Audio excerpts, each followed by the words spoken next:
What's up guys, it's Noyerad back with another video. Today what I got for you guys is the making of my beat Zoa. Let's get into it. So the first thing that I want to talk about with my beat is the melody component. So I'm going to let you guys hear a little bit of the beat itself.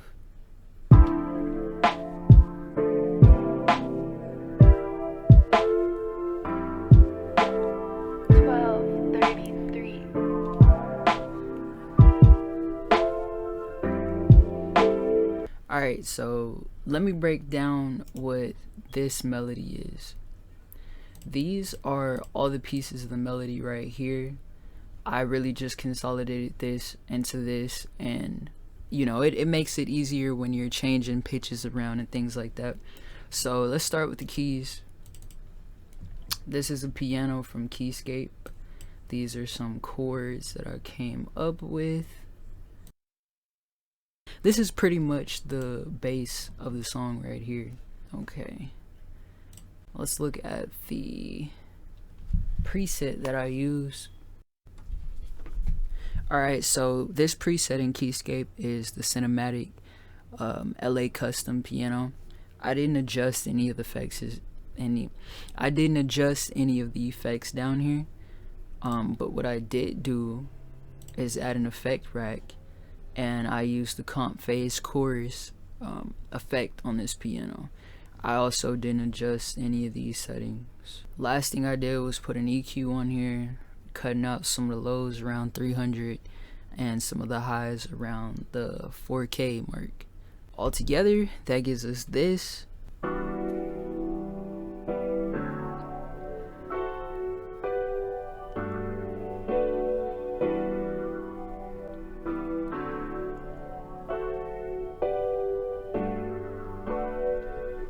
Moving on to the next instrument, we have this bell from Expand,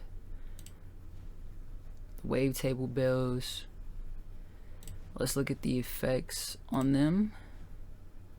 So the bells have 3 effects on them. They have an EQ that's pretty much squashing the sound. I didn't want too much high end in these bells, and it's cutting out a lot of low end.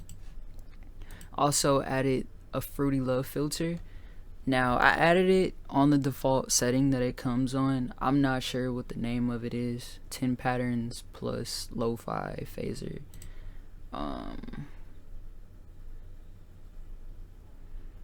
It's in here if y'all want to use it, but yeah, I put that on there.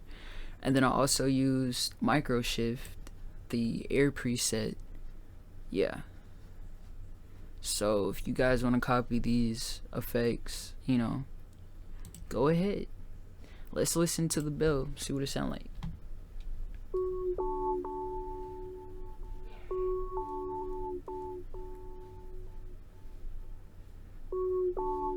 Yeah. Alright, that's the bell right there. This next instrument that I used was a trumpet from Labs. All I did to this instrument was turn the reverb all the way up, and I also went here and chose the toasty type of reverb. On the effects rack, I only put an EQ. So on the effects, I only put an EQ, cutting out the lows in the 300 and the highs to the 1400. Let's see what that mug sound like.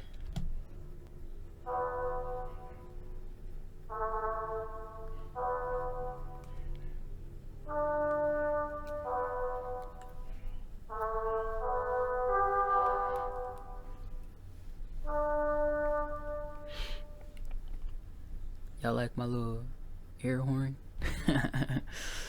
Alright, so this last component of the melody is a bass line, and it actually comes from my favorite plugin, Prophet V3.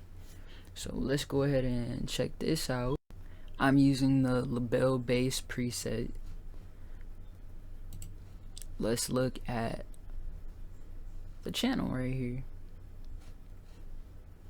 Let's look at the effects. So for the Prophet V, I put the bass in mono. I also added this fruity limiter to squash some of the sound a little bit. I cut it by -4 dB. And then I added this center plugin from Waves. Pretty much what the center plugin does is controls the space of where the sound is. So for an example, I just centered the low on this one, made it more centered on the high, centered the high on the bass, and then for the punch on the bass, I wanted it to be more in the side information, so I just put that to the side, period. I also added an EQ to the bass line, just to cut out some of the bass and the low mid, and I'll show you what this does for the bass so you guys can understand why I did it.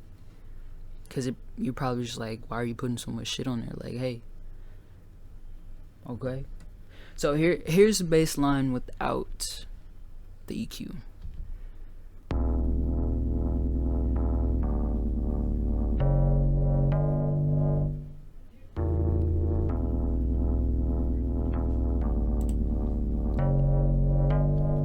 And then here's with the EQ.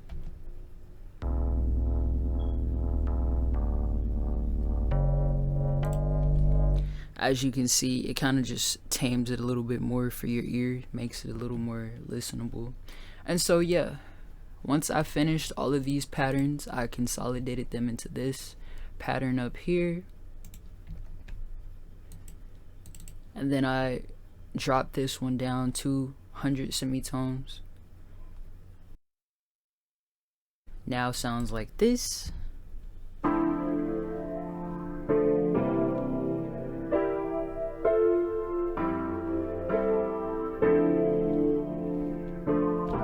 Alright, and so I didn't want that same melody to loop the whole way out, so we have a B section of the melody that just pitches the synths up by 200, as y'all can see right there.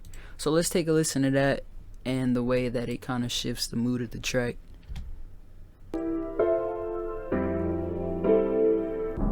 Yeah, it's a different vibe, you know what I'm saying? That's like I love you, let me talk to you, girl, you know what I'm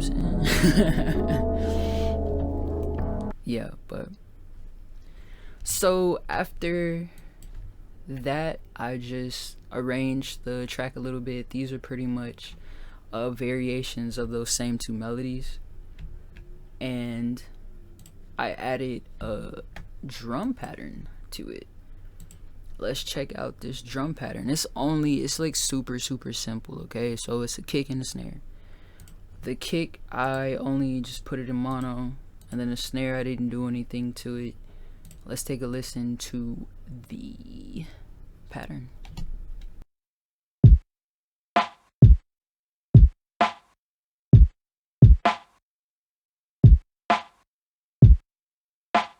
Alright, yeah, so that's the first pattern.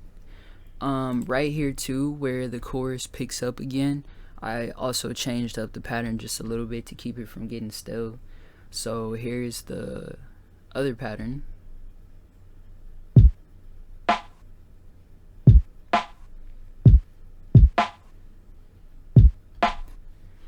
Alright, and then two, let's look at pattern 7, which is the pattern that starts once the switch up in the melody happens.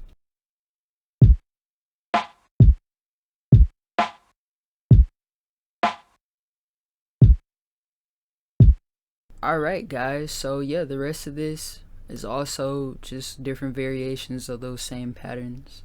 Let's go ahead and hear everything together.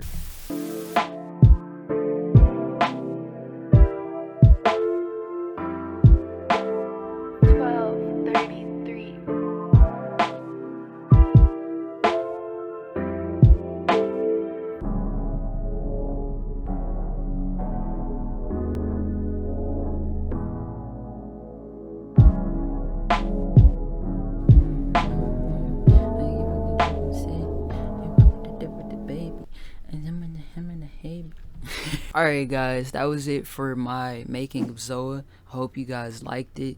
You know what I'm saying? Make sure that on the 25th, you are on the lookout for the beat tape that this song is going to be on. That way you guys can blast it, you know what I'm saying, in the car while y'all driving, or you can listen to that mug while you on a treadmill running at the gym. I don't discriminate. If y'all want to be a little soft while y'all running, hey, period. Alright guys, thank you for watching the video again. I'll see y'all later. Bye.